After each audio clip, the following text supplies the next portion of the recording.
할렐루야.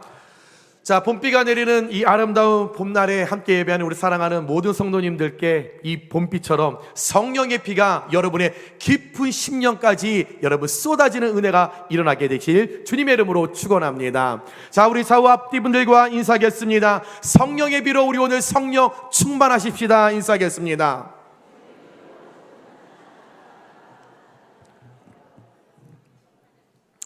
언제부터인가 우리의 삶의 모습 가운데 온 가족이 함께 자리에 앉아 식사를 나누는 모습이 희미해졌습니다. 제가 어렸을 때만 해도 저희 가정은 아침 저녁은 무조건 온 가족이 함께 식사를 했습니다.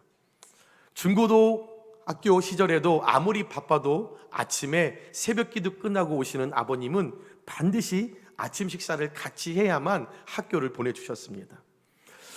분명 여러분도 이런 삶을 사셨을 거예요. 우리 어르신들 옛날을 기억해 보면 우리 대가족을 이루셨을 때 할머니, 할아버지, 이모, 삼촌, 나의 형제 다 같이 모든 식구가 아침 또한 저녁이면 함께 모여 식사를, 여러분 작은 공동체를 이루며 사셨을 겁니다. 사실 오래전부터 가정이라는 이 작은 공동체에서 이루어지는 이 식탁이라는 것은 단순한 식사, 그냥 먹고 마시는 그런 공간과 시간이 아니었습니다. 식탁이라는 것은 우리의 삶을 나누고 이야기를 공유하며 이 세대를 관통하는 가치와 그 태도를 전수하는 일종의 삶의 학교였습니다. 생활학교였죠.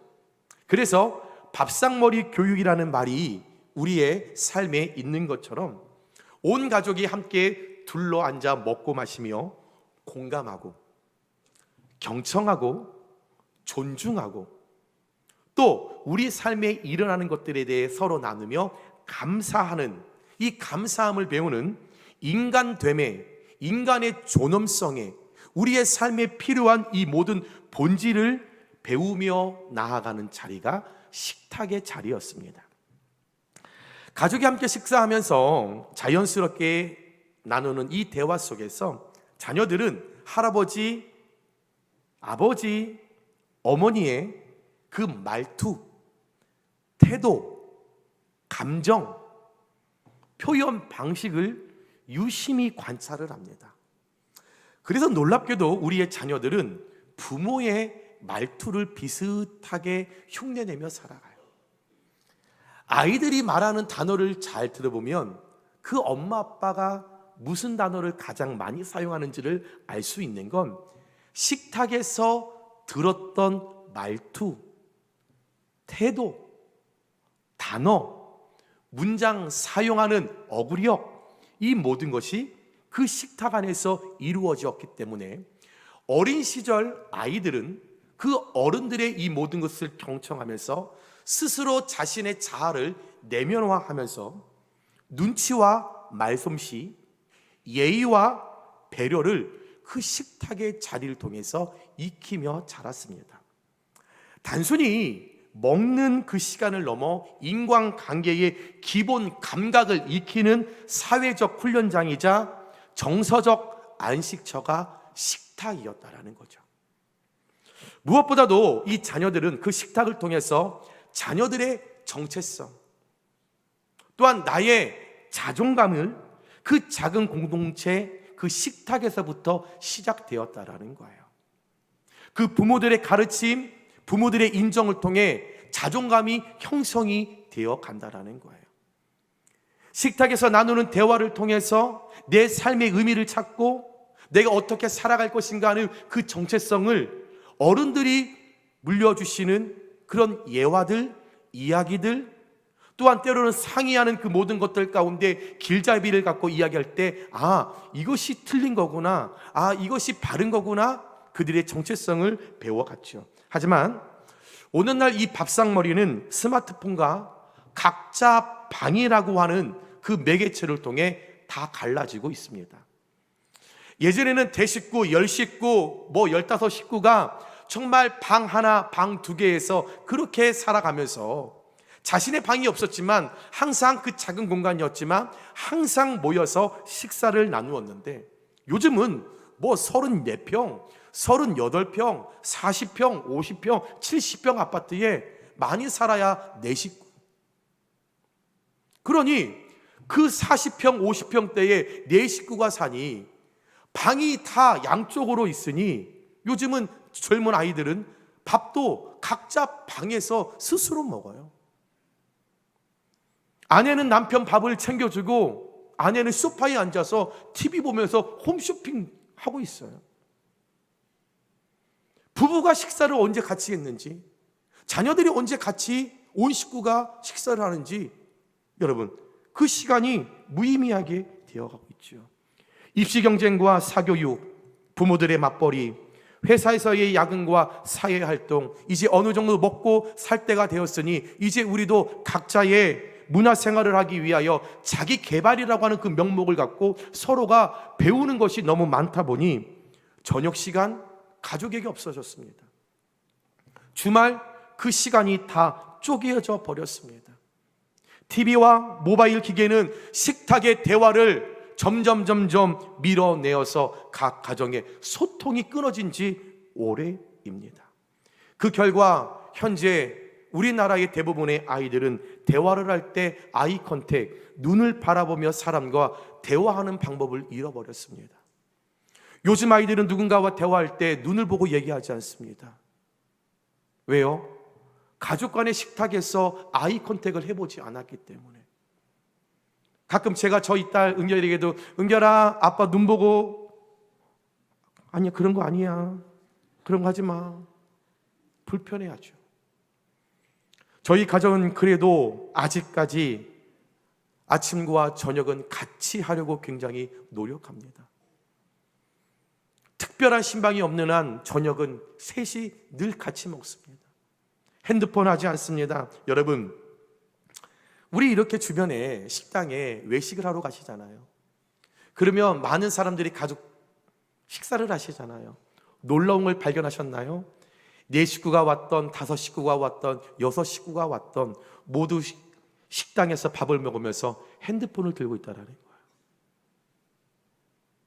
어린아이들, 엄마들, 본인들 밥 편하게 먹기 위해서 그 1살, 2살, 3살 아이들까지도 영상 핸드폰을 틀어주면서 그리고 밥을 먹이고 있어요.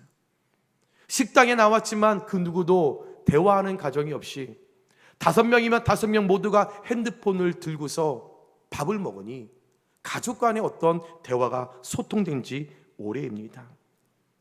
가족 간의 유대가 점점 약화되어 가지요. 아이들의 정서적 공백은 점점 깊어져 가지요.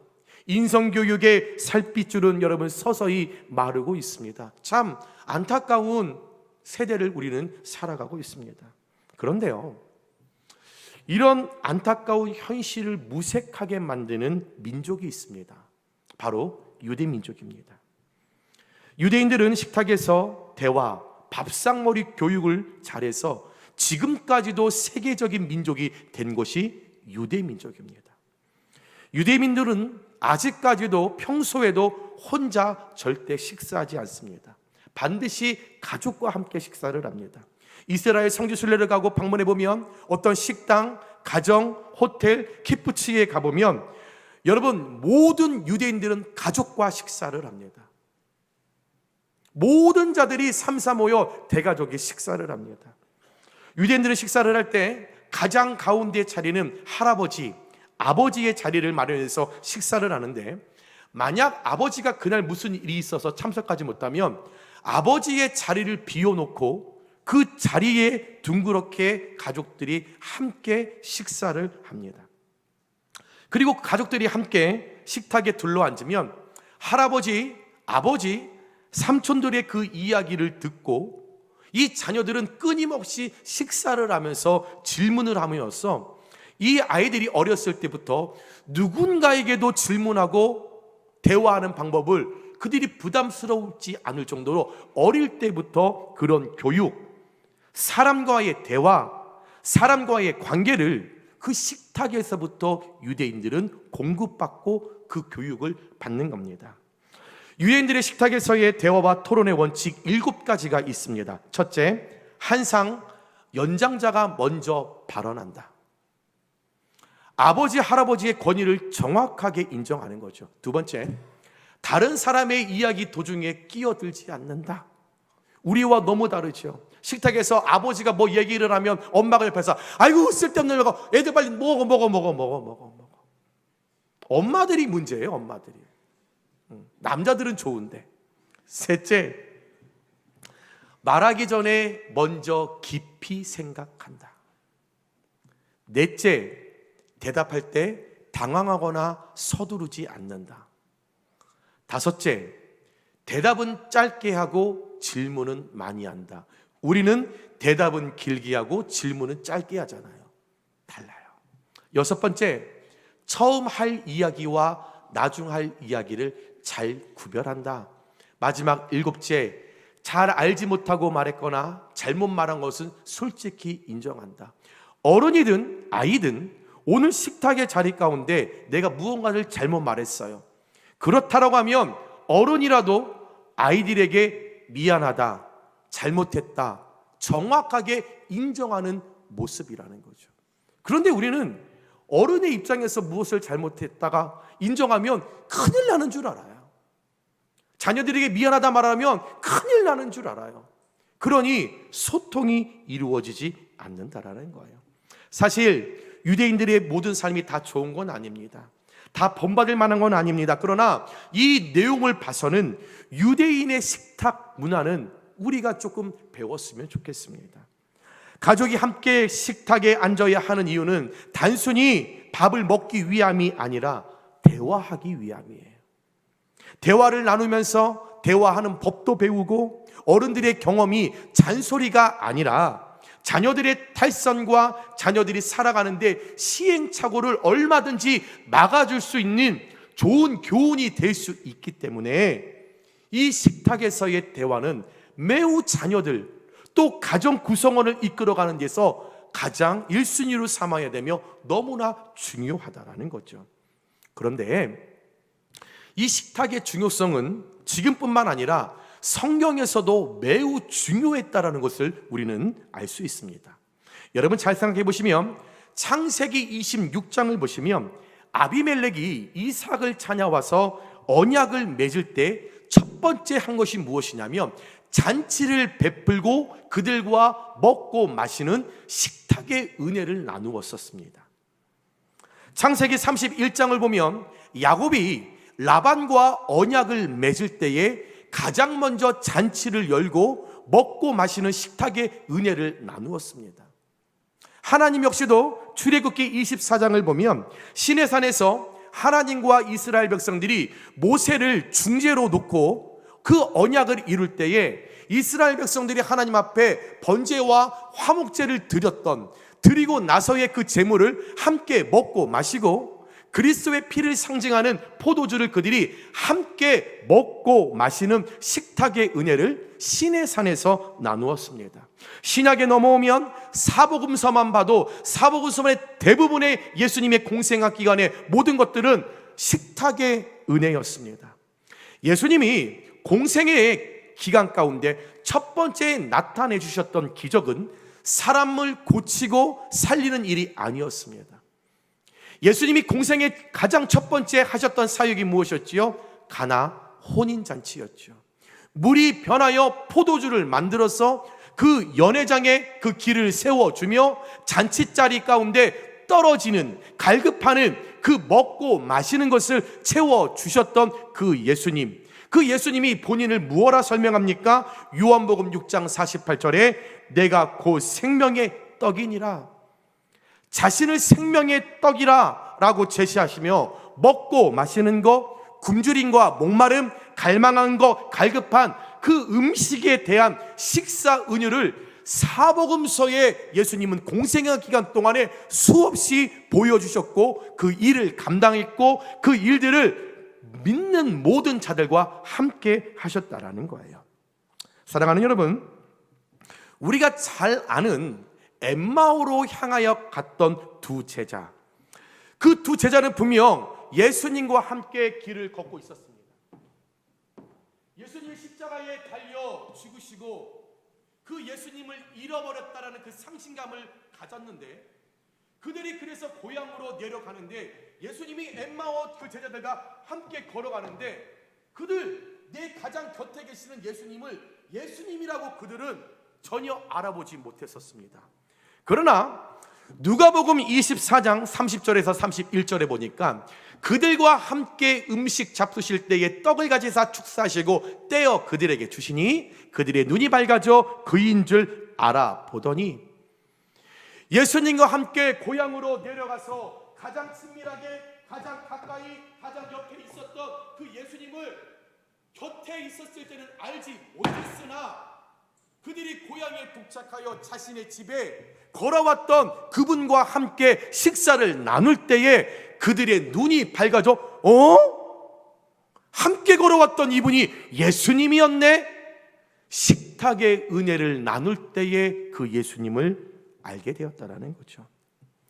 오늘 본문에도 예수님의 죽음과 부활 후에 내 곁에 예수님이 계시지 않는 상황 가운데 갈팡질팡할 어떻게 살아가지? 3년 반 동안 그 예수님과 함께 하셨는데 그 예수님 십자가에 달려 돌아가셨는데 이제 우리는 어떻게 살아가지? 3년 반 동안 예수님의 그 온전한 사랑을 받았는데 그 기적을 다 체험했는데 그 예수님 없이는 살아갈 수 없는데 이제 내 곁에 없으니 어떡하지? 망연자실했던 그 제자들 할 수 없이 이제 우리는 뭐 먹고 살아가야 되나? 어떻게 살아가야 하나? 그냥 옛날 잘했고 가장 익숙했던 물고기나 잡으러 다시 고향으로 내려가자. 고향에 내려가서 고기를 잡을 수밖에 없었던 그 제자들에게 부활하신 예수님께서 오늘 그들에게 9절에 찾아오셔서 생선이 놓여 있고 떡도 있더라. 그들 앞에 식탁을 차려주셨습니다. 그리고 말씀하시기 12절에 예수께서 이르시되 와서 조반을 먹으라. 다시 말하면 얘들아 밥 먹자. 저는 늘 이 말씀을 묵상할 때마다 늘 마음이 뭉클해요. 이상하게 이 말씀을 상상할 때마다 그냥 눈물이 그렇게 왈칵 쏟아져요. 얼마나 예수님이 보고 싶었을까? 나와 함께 하셨던 그 예수님이 십자가에 달려 돌아가셔서 이제 내 곁에 없다라는 그 사실에 그 예수님이 얼마나 보고 싶고 얼마나 그립고 얼마나 만나고 싶을까? 또 한편으로는 너희들 저 자를 아느냐 했을 때 아니요 저는 저 사람 모릅니다. 십자가에 달려가는 예수님을 바라보면서도 내가 죽는 게 무서워서 나 저 사람 모른다고. 닭이 3번 우는 그 순간까지도 베드로는 모른다고 했던 그런 차였는데 모른다고. 그 죄책감으로 인하여 얼마나 죄송했을까? 얼마나 괴로웠을까? 쥐구멍이라도 있으면 숨고 싶었을 겁니다. 그러나 그 예수님 오늘 익숙했고 할 것 없어 고기 잡으러 왔던 지난 과거의 삶으로 돌아왔던 그 제자들에게 나타나셔서 그 어떤 것도 묻지 않으시고 너희들 제자 훈련을 3년 반 동안 받고도 왜 이렇게 살고 있느냐? 왜 제자의 삶을 이렇게 살고 있느냐? 그들을 지적하지 않으셨어요. 너희들 그때 내가 십자가에 달릴 때 왜 나를 모른다고 했느냐? 책망하지 않으셨어요. 그냥 오늘 그들에게 갑자기 나타나신 예수님 그 어떤 말씀하지 않으시고 식탁의 은혜 밥 먹자. 예수님과의 그 식탁의 지리를 가질 때에 제자들은 그분이 주님이신 줄 알게 되었고 다시 그 주님으로부터 사명을 받게 되었습니다. 이뿐입니까? 여러분, 초대교회는 이 식탁의 중요성을 파악했고 이 중요성을 놓치지 않아 사도행전 2장 46절에 47절에 집에서 떡을 떼며 기쁨과 순전한 마음으로 음식을 먹고 하나님을 찬미하며 또 백성에게 친송을 받으니 주께서 구원받는 사람을 날마다 더하게 하시니라. 예수님의 이 식탁을 선택적인 활동이 아닌, 그것을 해도 되고 안 해도 되는 것이 아닌 초대교회 교인들이 각 가정에서 떡을 떼고 마시는 것, 사람을 초대하여 그들에게 먹이는 것, 식탁의 은혜를 나누는 것을 선택한 것이 아니더라 자신의 삶의 일부로 그것을 받아들였을 때에 특별한 의식이 아니라, 좋은 것이 아니라, 대단한 것이 아니라, 일회성이 아니라 일상의 식탁, 일용할 양식의 식탁, 평범한 떡 한 조각을 나누는 일에 동참했을 때 초대교회의 그 가정에서 먹고 마시는 식탁의 은혜가 구원의 통로로 쓰임받았다라는 것입니다. 오늘 말씀을 들으면서 뭐 목사님 뭐 그렇게 먹는 걸 이야기를 해요. 그렇게 먹는 게 뭐 중요하다고. 여러분, 중요합니다. 먹고 마시는 일보다 이 세상에 더 중요한 건 없습니다. 여러분, 돈 왜 버세요? 먹고 마시기 위하여. 왜 성공하고 싶으세요? 먹고 마시기 위하여. 여러분의 모든 하나님 앞에 선택적인 기도 99%가 자녀들의 삶, 이 땅에서 먹고 마시는 문제 아닙니까? 예수님의 사역에서 식탁은 빼놓을 수 없는 중요한 부분입니다. 왜냐하면 식사를 함께 하는 건 밥상머리 교육의 진정한 치유와 평화의 의식을 베푸는 자리였기 때문입니다. 바리새인들이 예수님께서 세리와 창녀와 병등자와 고아와 과부와 외로운 자들과 식사할 때에, 즉 바리새인들 자신들이 생각할 때에 고아는, 창녀는, 과부는 부정적인 거예요. 그들은 죄인이에요. 그런데 내가 생각하는 더럽고 추악한 그 죄인들과 끊임없이 예수님이 식탁을 하실 때에 그 바리새인들이 예수님을 향하여 얼마나 식탁을 나눌 때마다 공격했습니까? 삭개오 집에 예수님이 들어가실 때에, 식탁을 나눌 때에 얼마나 수많은 바리새인들이 예수님과 삭개오를 향하여 비난하고 정죄했습니까?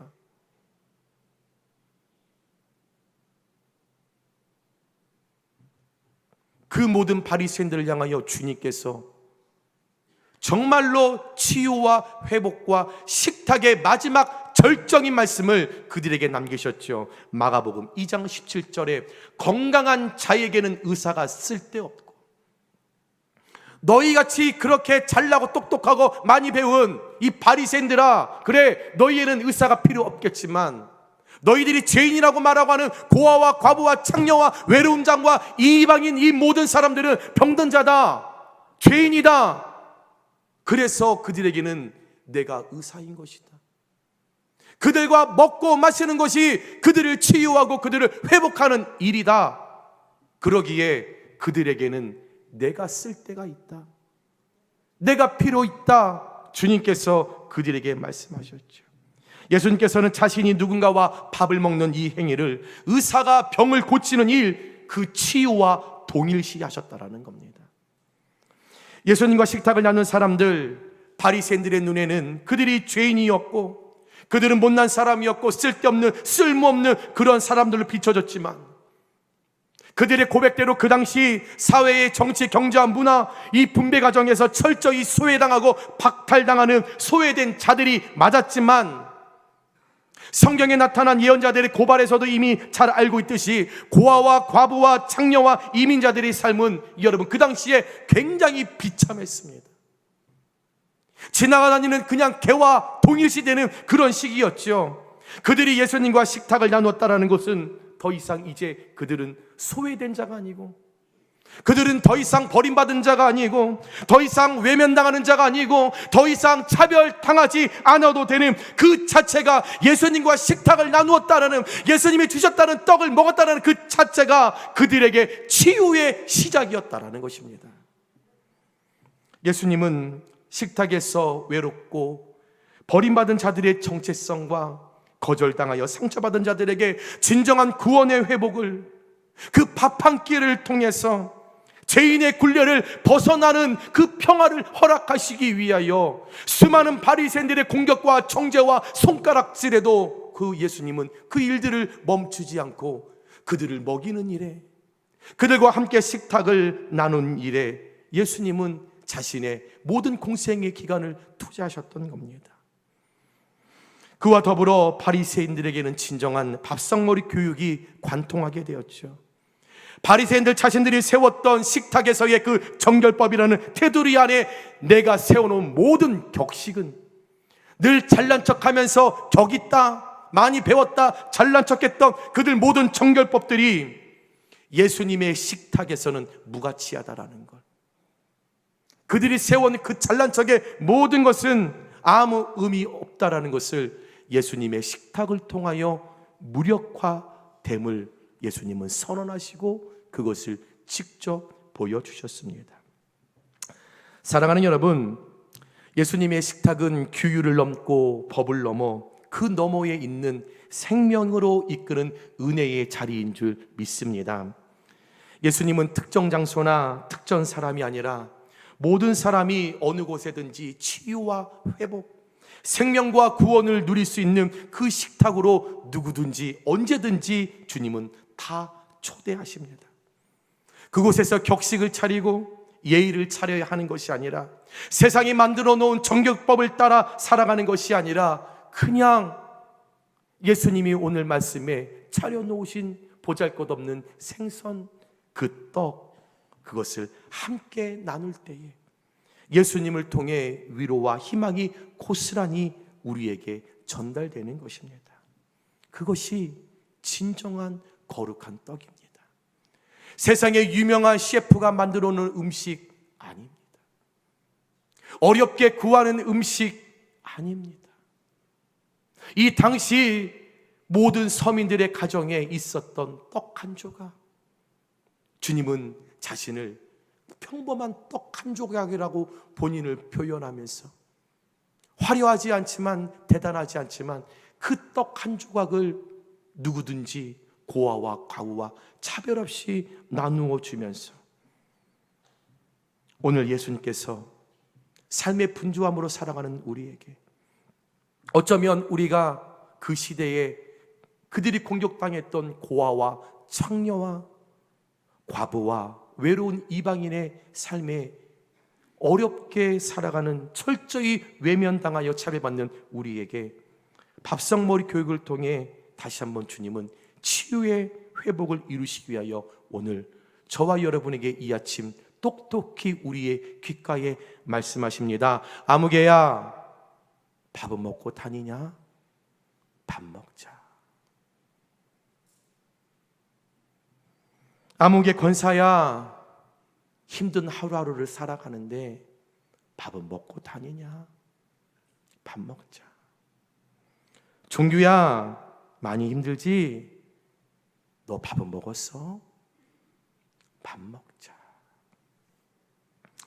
말씀을 정리합니다. 사랑하는 여러분, 예수님과의 식탁의 교제는 사람과 사람과의 벽이 무너지고 사람들이 하나 되어 서로 만나고 대화하며 사랑하고 자기 중심에서 벗어나 서로를 위로하고 배려하며 대가 없는 참된 사랑의 빛을 경험하며 인격적인 만남이 이루어지는 것이 식탁입니다. 여러분, 그런 경험 있으세요? 지치고 힘들 때 누군가 나에게 그냥 뜬금없이 전해줬던 커피 한 잔.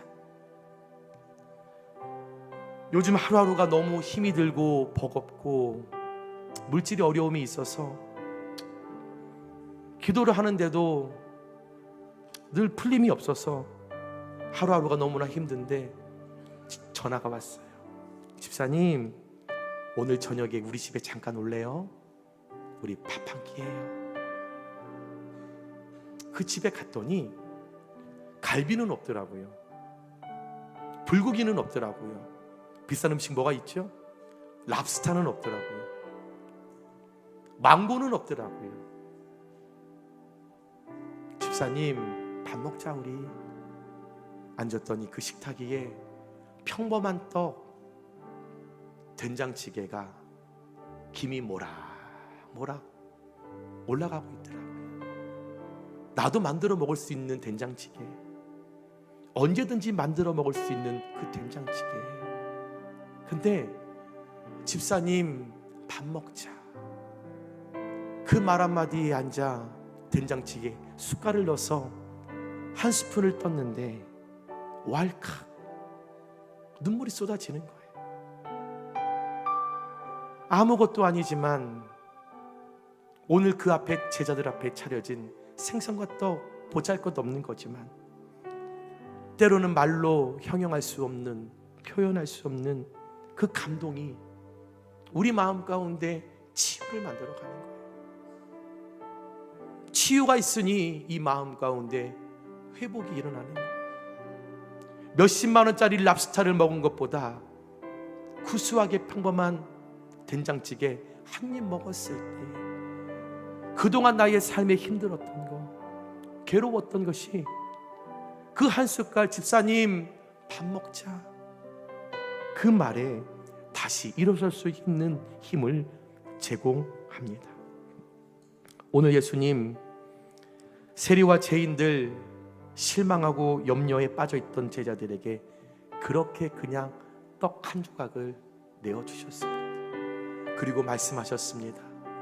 너 왜 그렇게 살았니? 너 왜 이렇게 약하니? 너 왜 그것밖에 되지 않니? 묻지 않으시고 밥 먹자, 밥 먹자, 밥 먹자. 오늘 이 음성이 이 아침 사랑하는 우리 영육교회 모든 성도님들 귓가에 들려져 다시 한번 예수님을 통한 그 식탁의 그 자리에 밥상머리 교육을 통해 진정한 치유와 회복, 사명이 새로워지시길 주님의 이름으로 축원합니다. 오늘 여러분 각자에게 주님 말씀하십니다. 염검사 밥 먹자. 그거면 됩니다. 오늘 주님이 내게 신분이 권사 밥 먹자. 그거면 충분합니다. 그 음성을 통하여 여러분 요즘 많이 힘드시잖아요. 많이 어려우시잖아요. 여러분의 그 모든 형편 우리 하나님 다 아시기에 여러분 왜 그것밖에 못하냐고 말씀하지 않으세요. 너 왜 그렇게 약하냐고 재촉하지 않으세요. 그냥 오늘 밥 먹자. 그 음성 여러분 귓가에 들려질 때 다시 한번 사명을 회복하시고 하나님의 사랑을 통하여 힘과 용기를 통해 힘들고 어려운 이 세상 거뜬하게 이겨나가시는 사랑으로 교회 모든 성도님들 되시게 주님의 이름으로 축원합니다.